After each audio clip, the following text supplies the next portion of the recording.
Welcome to Understanding Categories for the Description of Works of Art.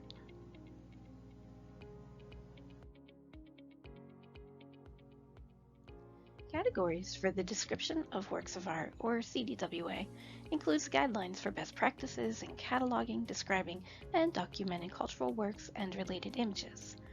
The cataloging rules are arranged in a conceptual framework of elements and relationships that may be used for designing data models and databases, and for accessing information.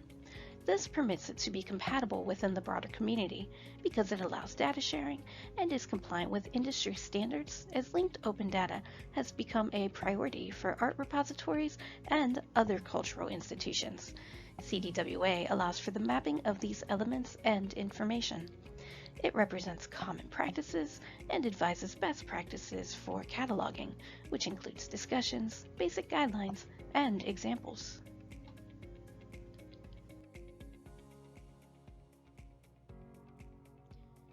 Key principles for using CDWA for good cataloging include establishing the logical focus of each record, using published, controlled vocabularies and controlled lists, being consistent when entering data and in establishing relationships between entities, ensuring that underlying data structures, including relationships, is compliant with or mappable to established metadata standards, and employing unbiased and inclusive descriptions and indexing.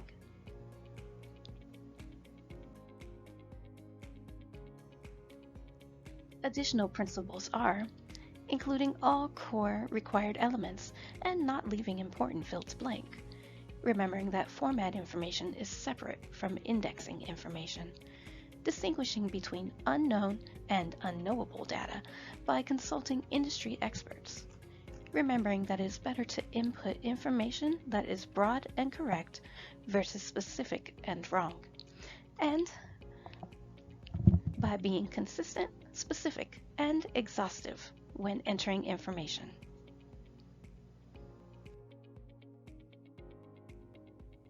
The primary focus of CDWA is art and architecture. This includes prints, manuscripts, paintings, sculptures, photographs, built works, and other visual media items. Other types of cultural objects are covered under CDWA, like artifacts and functional objects from the realm of material culture.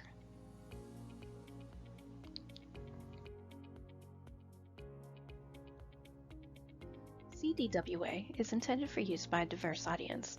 It is utilized by museums, archives, libraries, visual resource collections, scholars, and others who may record and catalog cultural heritage information.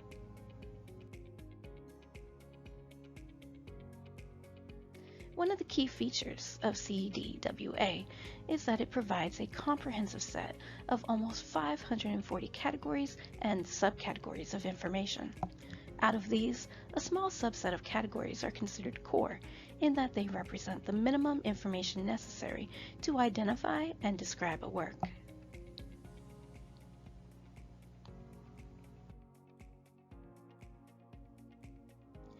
The three types of records are for the work, for images of the work, and for authorities. The types of records are then further broken down.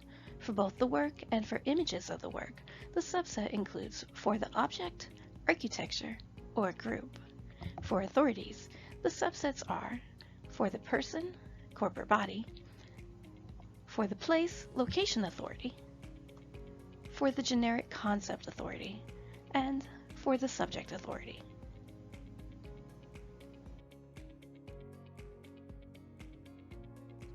Entity relationships in CDWA are linked with work records, which link back to one another, and also link to both image records and source records.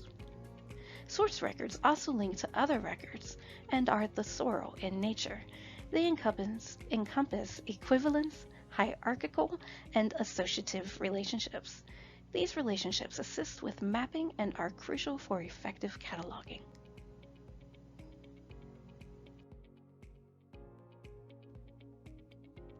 This is a print by Romer Bearden titled "Tomorrow I May Be Far Away." Because it is a print, the record type is for the object, architecture, or group.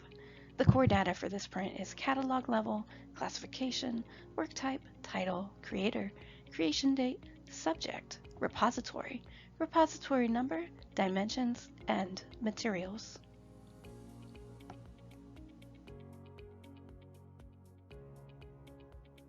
This is a picture of a light sculpture by Leo Valerio, so it is an authority record. The subset is a place or location authority record. The core data for this record is work type, name, creation date, creator, repository, repository number, and medium. Because both records only include the core elements, they are called minimal records.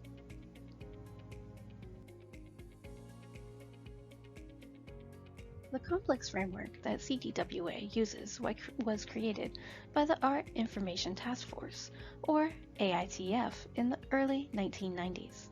The AITF is a group of museum curators and registrars, art historians, visual resource professionals, information managers, art librarians, and technical specialists. They understood the need for a comprehensive database that would allow information sharing across organizations.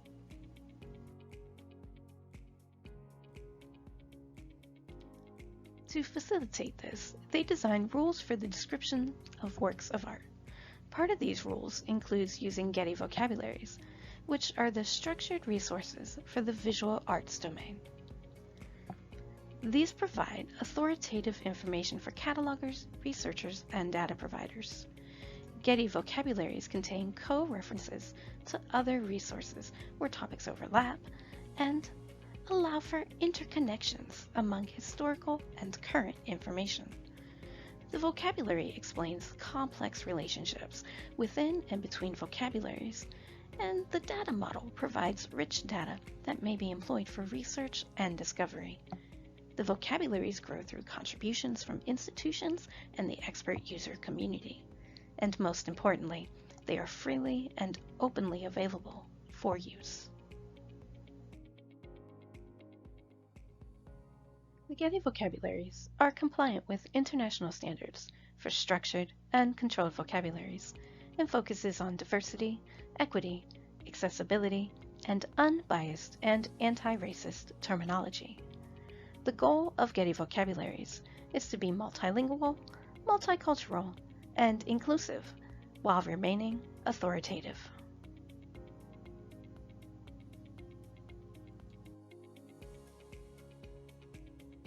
Both the guidelines and vocabularies created by the ATF and industry professionals assist the visual arts domain in School of Sharing data, providing searchable records, and representing best practices for good cataloging.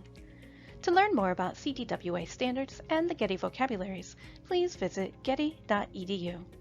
Thank you.